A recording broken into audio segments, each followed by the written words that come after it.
lot of people realize just how natural it is to think negative. And the research you're talking about kind of, I think, underscores it. Right. And then that makes me think of just, the gratitude journals. And there's an old hymn, count your blessings, name them one by one. And research shows that that really makes a difference, to take the time to journal, to write down 3 positive things about your life every day, or there are actually gratitude apps now that you can use. And I find when I'm feeling stressed out or just, my schedule is super crazy busy, then taking the time just to say, oh, I'm really thankful for my wife, Katie, and my daughter's doing well, and my friends, and it definitely makes a difference. So yeah, what you're saying just is so true, and science really backs it up. So I was actually just about to ask you if you could dive into that a little more, that how to. So I'll share mine, and then I'd like to share, just hear your ideas and kind of springboard off of that. So I'm not sure what happened, like maybe 5-6 years ago. I realized I was giving a speech, and as I was writing the speech first, obviously, and I realized that all these wonderful things in my life that have happened to me, everyone sees all those wonderful things, right? And even I see those wonderful things, but I think people forget. People from the outside don't see all the negative that happened prior to that. But I don't know what, something made me think about it. And I was like, really, if my biological father wouldn't have left me when I was a couple days old, I still remember spending all the way up until my sophomore year of college doing everything I can. Like I end up getting, I was all CIF in the football team, all LA Times, like all these different awards, gotten a scholarship to go to play football in college. Like I did all these things. I worked so hard because I was trying to hopefully make him want to be around me. Right. But I realized that wouldn't have happened if he wouldn't have left. Then maybe I wouldn't have worked as hard, and maybe I wouldn't be where I am. I wouldn't have my wife if I wouldn't have went to the specific college I went to.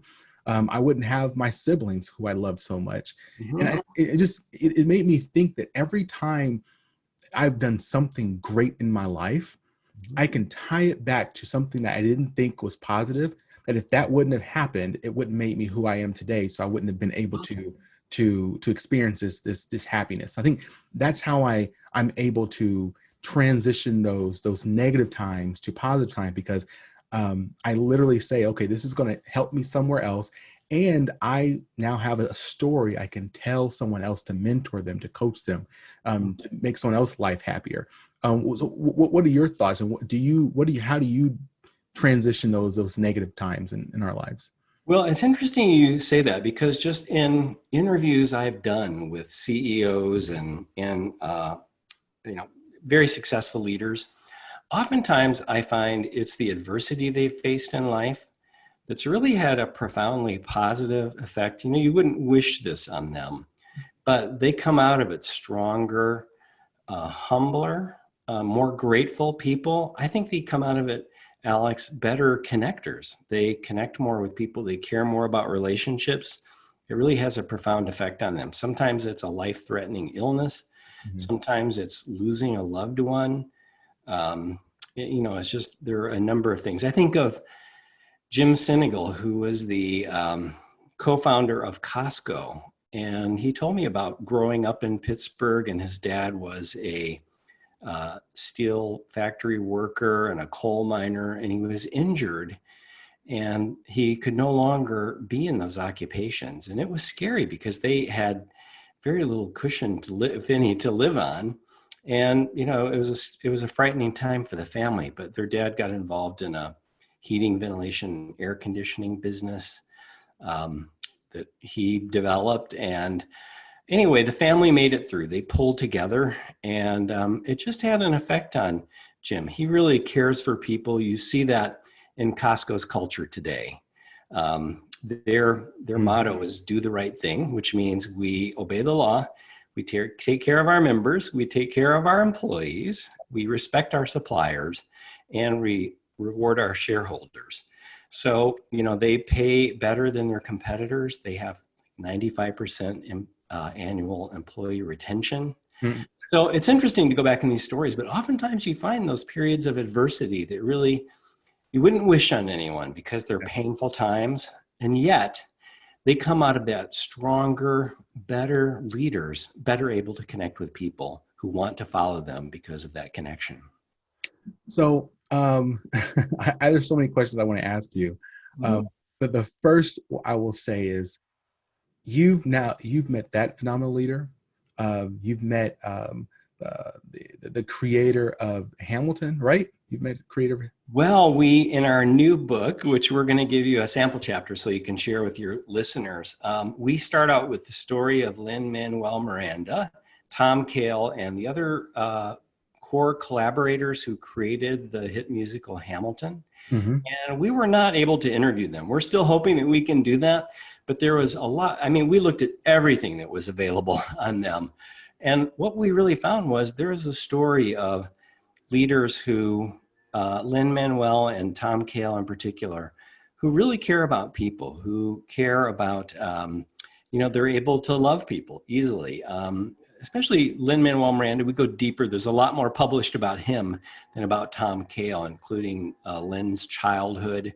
And I think people would be really inspired by the story, just to see Lin growing up in the Washington Heights area of Manhattan, just the impact that had on him and his ability to care, or just how much he cares for people. And you see that in Tom Cale too, the director. He talks about he refuses to work with people who are not kind. And, the show business can have some pretty big personalities, Mm-hmm. but it's amazing just the connection among these four key collaborators and how it's produced just a number of things that have been wildly successful, with Hamilton being the most visible. But you also have In the Heights and just other things that they've done together. So it's a great story that people will love. Well, I guess what I wanted to ask you is, how do you, and again, without giving away, the premise of your book, what are like the big high level ideas in regards to building connection? Well, the very high level ideas are, number one, that there are three types of relational cultures. You can think of cultures as, leaders are intentional about tasks, and because we're paid to get things done. But the very best leaders are intentional about tasks and making sure tasks are performed with excellence. And also they develop relationship excellence. And it's that combination that produces performing at a high level for a sustained period of time. And then to really decode cultures, we look at three things. Number one, in the group, what are their predominant attitudes? What are their mindsets? Secondly, what language do they use? And then third, what are their actions? And then you can look at each of those and think about, do those attitudes, language, and behaviors, do they connect people, draw them closer together, or did they push them apart? And what you find in these teams and leaders that are wildly successful is those attitudes, language, and behavior draw people together. They connect them. And as we got deeper into our research, Alex, we found that there are three types of relational cultures. There's the culture of connection, like Lin-Manuel Miranda, Tom Cale, and the collaborators of Hamilton definitely have. Then secondly, there are two types of cultures that are disconnecting. One is the culture of control. That's where a leader and those with power, control, influence, status, they rule over everyone else. And the rest of the people can't give their best performance when they don't feel connected to the leadership, to the organization, to the team. Mm-hmm. They feel like they're just means to an end, rather than treated as individuals and valued as individuals. Hello, everyone. This is Alex Tremble from GPS Leadership Solutions. And if you found this last interview to be awesome, spectacular, and actually you benefited from it, let me tell you, this is only the tip of the iceberg. Visit the alextrembleshow.com, information below in the description, and that's where you'll find the full uninterrupted interview. And I'm telling you, there's so much great content you'll hear from this past leader, as well as all the other leaders we've already interviewed. So remember, don't just look back, reach back. If there's someone who you think will benefit from this interview or any of the other interviews, make sure you share it with them. Click the like, click the subscribe. And as I always like to end all my sessions, stay strong, stay positive, and definitely stay moving.